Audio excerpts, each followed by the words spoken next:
Battle of Lepanto. Lepanto by GK Chesterton is a poem that he wrote about the Battle of Lepanto. The diagram it out really quickly, and then I'll just recite the whole thing. It should take about 13 minutes by my estimation. So I might just barely make it in time for class to end. Chesterton tells the story of the Battle of Lepanto through 7 different characters. And very briefly, they are Don John of Austria, who is the captain of the fleet of the Holy League, representing the Christian West. His story runs throughout the entire poem. And then as we meet each of the other characters, Chesterton then takes us back to Don John to tell us what he's doing as he's moving gradually toward this climactic battle at Lepanto, which crushes Islamic naval power in the Mediterranean and saves mainland Italy from invasion. The other people we meet in the course of the poem, we first meet the Sultan, Selim II, smiling as he contemplates the conquest of Central and Western Europe.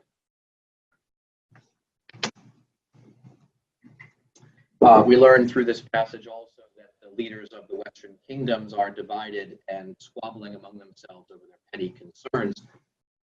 Then we meet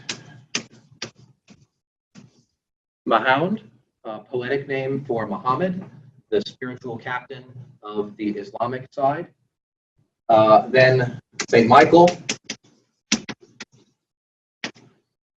the archangel, his counterpart on the Christian side. Then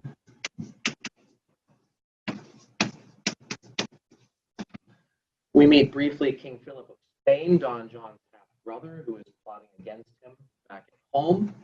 Again, for each of these, we go back to touch base with Don John as he moves closer and closer to the climactic battle. We then meet the Pope towards the end of the poem, and it is through the Pope's eyes that we have the vision of the Battle of Lepanto taking place on the sea. As the Pope contemplates the tabernacle in his chapel, he sees a vision of the battle as it's happening. And then the final character is, who we meet in the poem, is Cervantes, the author of Don Quixote, who, as a young man, fought in the battle, lost the use of one of his hands to an injury.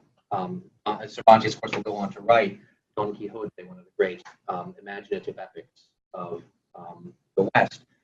And so we get the whole story of the battle told here through these 7 characters. I thought I'd give you a sort of roadmap for what to expect. So here's the poem. I'm a bit out of practice, so I may require some prompting if somebody wants to look it up on their phone. I'm just going to go from memory and see if we can pull it off, okay? All right, here we go. White founts falling in the courts of the sun, and the Soldan of Byzantium is smiling as they run.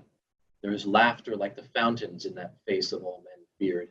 It stirs the forest darkness, the darkness of his beard. It curls the blood-red crescent, the crescent of his lips. For the inmost sea of all the earth is shaken with his ships. They have dared the white republics up the capes of Italy. They have dashed the Adriatic round the lion of the sea. And the Pope has cast his arms abroad for agony and loss, and called the kings of Christendom for swords about the cross. The cold Queen of England is looking in the glass. The shadow of the Valois is yawning at the pass. In evening isles fantastical rings faint the Spanish gun, and the Lord upon the golden horn is laughing in the sun. Dim drums throbbing in the hills half heard, where only on a nameless throne a crownless prince has stirred, where risen from a doubtful seat and half attainted stall, the last knight of Europe takes weapons from the wall. The last and lingering troubadour to whom the bird has sung that once went singing southward when all the world was young. In that enormous silence, tiny and unafraid, comes up along a winding road the noise of the crusade. Strong gongs groaning as the guns boom far, Don John of Austria is going to the war. Stiff flags straining in the night blasts cold, in the gloom black purple, in the glint old gold. Torchlight crimson on the copper kettle drums, and the tuckets and the trumpets and the cannon, and he comes. Don John laughing in the brave beard curled, spurning up the stirrups like the thrones of all the world, holding his head up for a flag of all the free. Love light of Spain, hurrah, death light of Africa. Don John of Austria is riding to the sea. Mahound is in his paradise above the evening star. Don John of Austria is going to the war. He moves a mighty turban on the timeless Uri's knees, his turban that is woven of the sunset and the seas. He shakes the peacock garden as he rises from his ease. He strides among the treetops and is taller than the trees, and his voice through all the garden is a thunder sent to bring Black Azrael and Ariel and Ammon. Giants and the genii, multiplex of wing and eye, whose strong obedience broke the sky when Solomon was king. They rush in red and purple from the red cloud. From temples where the yellow gods shut up their eyes in scorn, they rise in green robes, roaring from the green hells of the sea, where fallen skies and evil hues and eyeless creatures be. On them the sea valves cluster and the gray sea forests curl, splash with a splendid thickness of the pearl. They swell in sapphire smoke out of the blue cracked in the ground.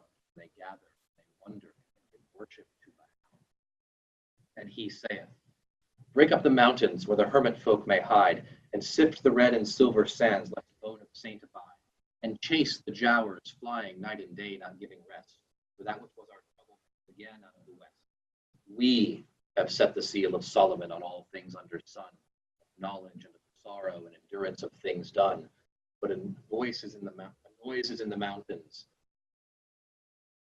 mountains, and I know that voice that shook our palaces 400 years ago. It is he that saith not Kismet, it is he that knows not fate. It is Richard, it is Raymond, Godfrey at the gate.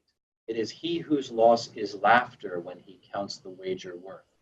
Put down your feet upon him, that our peace be on the earth. For he heard drums groaning and he heard guns jar. Don John of Austria is going to the war. Sudden and still, hurrah, bolt from Iberia. Don John of Austria is gone by Alcalar. St. Michael's on his mountain in the sea roads of the north. Don John of Austria is girt going forth. Where the gray seas glitter and the sharp tides shift, and the sea folk labor, and the red sails lift, he shakes his lance of iron, and he claps his wings of stone. The noise has gone through Normandy, the noise has gone alone. The north is full of tangled things, of texts and aching eyes, and dead is all the innocence of anger and surprise.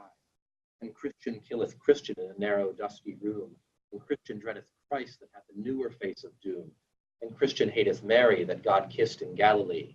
But Don John of Austria is riding to the sea, Don John of Austria, Don John calling through the blast and the eclipse, crying with the trumpet of his lips, the trumpet that saith, Ha, Domino Gloria. Don John of Austria is shouting to the ships. King Philip's in his closet with the fleece about his neck, while Don John of Austria is armed upon the deck. The walls are hung with velvet that is black and soft as sin, and little dwarfs creep out of it, and little dwarfs creep in. He holds a crystal vial that has colors like the moon. He touches and it tingles and he trembles very soon. And his face is as a fungus of a leprous white and gray, like plants in the high houses that are shuttered for decay. And death is in the vial, and the end of noble work. But Don John of Austria has fired upon the Turk. Don John, hunting in his hounds of bay, booms away past Italy the rumor of his raid. Gun upon gun, ha-ha, gun upon gun, hurrah. Don John of Austria has loosed the cannonade. The Pope was in his chapel before day or battle broke. Don John of Austria is hidden in the smoke.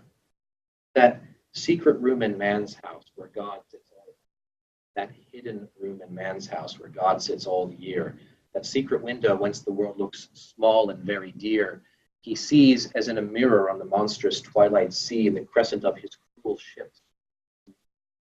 Name is misery. They fling great shadows forwards, making cross and castle dark. They veil the plumed lions on the galleys of St. Mark. And above the ships are palaces of brown black-bearded chiefs, and below the ships prisons where with multitudinous griefs Christian captives sick and sunless all the laboring race repines, like a race in sunken cities, like a nation in the mines. They are lost like slaves that swat, and in the skies of morning hung the stairways of the tallest gods when tyranny was young. They are countless, voiceless, hopeless, as those fallen are fleeing on before the high king's horses in the granite of Babylon. And many a one grows witless in his quiet room in hell, where the yellow face peers inward and Anadale, and he finds his God forgotten and seeks no more a sign. But Don John of Austria has burst the battle line, Don John pounding from the slaughter-painted poop, purpling all the ocean like a bloody pirate sloop, scarlet running over all the silvers and the golds, breaking of the hatches up and bursting of the holds, thronging of the thousands that labor under sea, white for bliss and blind for sun and sun for liberty. Vivat Hispania, Domino Gloria. Don John of Austria has set his people free. Cervantes on his galley sets the sword back in the sheath, while Don John of Austria rides homeward with a wreath. And he sees across a weary land a straggling road in Spain, up with the lean and foolish knight who forever rides in vain. And he smiles, but not as sultans smile, and settles back the blade, while Don John of Austria rides home through Tame. Thank you.